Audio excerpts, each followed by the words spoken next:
Okay, now let's look at the crazy concoctions I'm cooking up in my mad scientist experiment. And a word of caution: if you've got any place other than your cooking kitchen, your regular kitchen, to dye, I strongly recommend setting up that space to dye. You will uh, ensure the safety of your household, everybody in your household, much more adequately if you can find someplace else. I do not have other places to set up the heat setting part of my dye studio.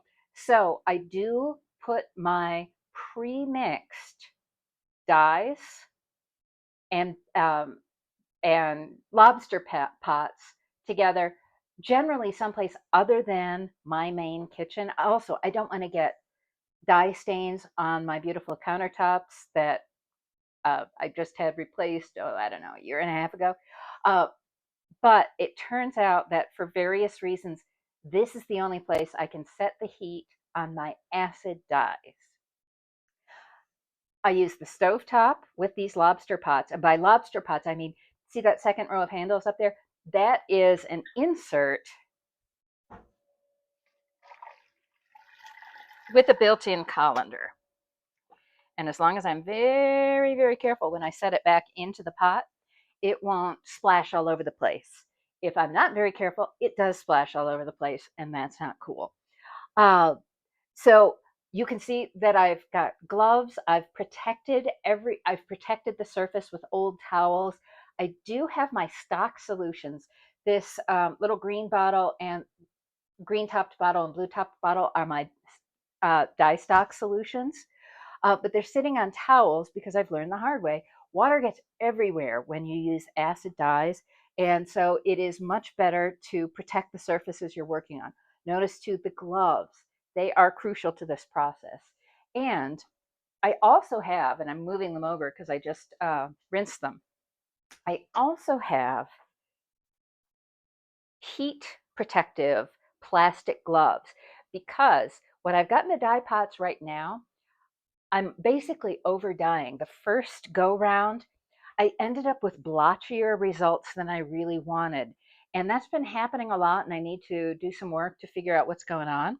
Uh, but if you're going to over dye yarn and you to make it more consistent, which is a perfectly valid thing to do, every layer of color just adds more complexity and depth to your hand dyed colors.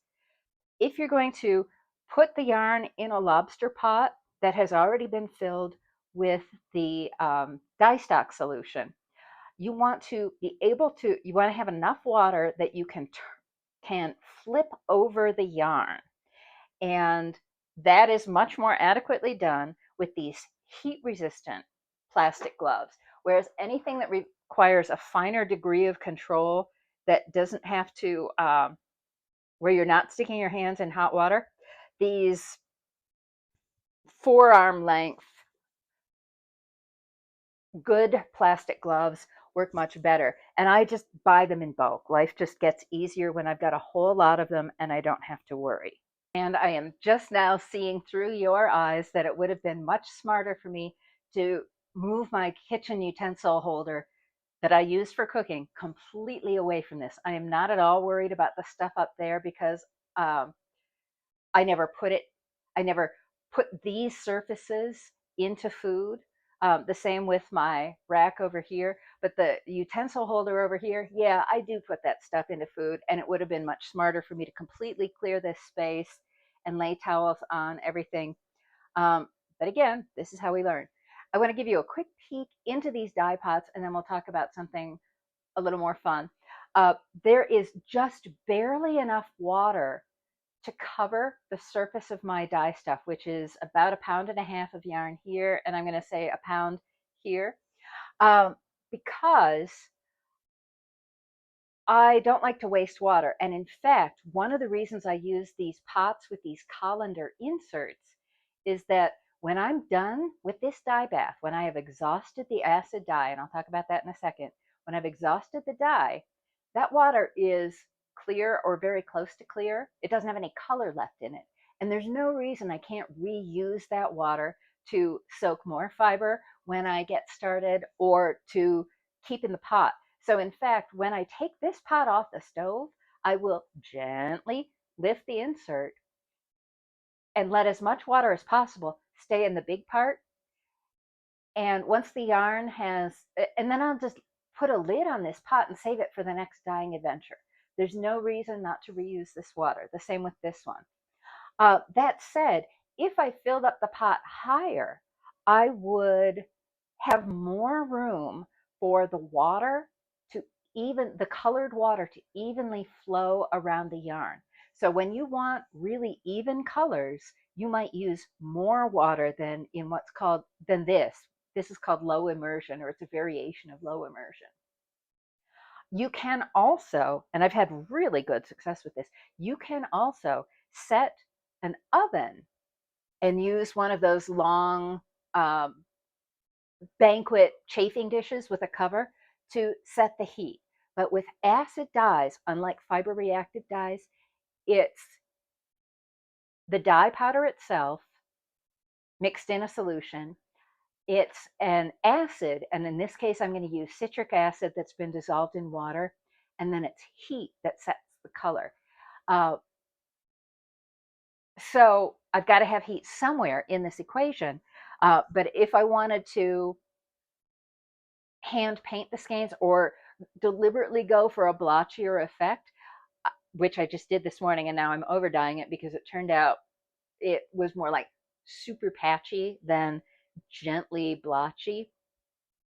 I laid out the skeins of handspun yarn. Again, this is alpaca. This is a merino and tencel blend that, oh my gosh, I just love. Also handspun. I laid out the alpaca flat in a tray. It was already in skeins, and had put my citric acid in it, rolled the skeins around a little bit, and then poured my colors on top and stuck it in a 250-degree oven with the lid to the chafing dish for an hour. And then I should have turned down the temperature to 150 and done it for another half hour, and that dye pan would have been exhausted.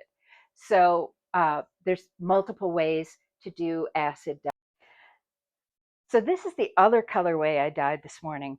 And I thought I was following all the rules to get as even a color as possible. And you can see that that did not work at all.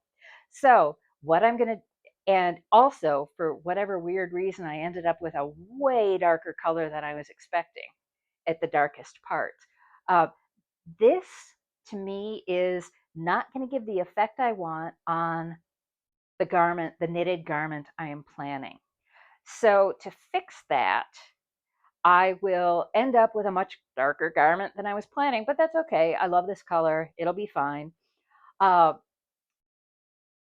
will let this cool a little bit, and when one of my lobster pots is available, I will put more dye stock solution into the lobster pot, swish it around an awful lot with my heat resistant gloved hand, and let this soak for about an hour, and then I will add the citric acid.